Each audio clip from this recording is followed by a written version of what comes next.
Ma'am, sa madadadaan, expressway, skyway. Hindi naman ako mamadali, kahit ano na tayo, service road. Okay po. Ma'am, binili lang ako tubig ha. Ano kuya, bibili ka pang tubig? Oo, saglit lang po to ma'am.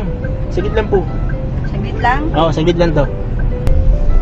Ma'am, sandali lang po ha. Iilan po ako ha. Kuya, minto ka na naman. Opo ma'am, saglit lang ako.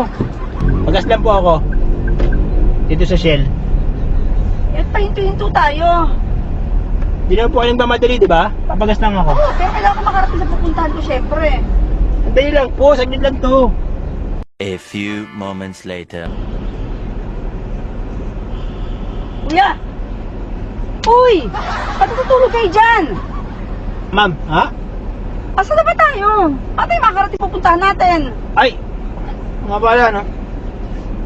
Di ba sabi niyo, hindi kayo nagmamadali? Mamadali ako! Ha? Ang lakad ko, kaya makarating ako doon. Anong oras na ho? Kasi sabi niyo lang po kanina, hindi kayo nagmamadali. Mamadali ako, importante Kaya, to. kaya natulog muna po ako. Ba't patulog-tulog kayo? Nakailang stop na nga tayo eh. Hindi po kasi kayo nagmamadali. Kaya Ay, po hindi, natulog importante ako. lakad ko. Ano po ba? Oo. Sige po. Susa. Gago!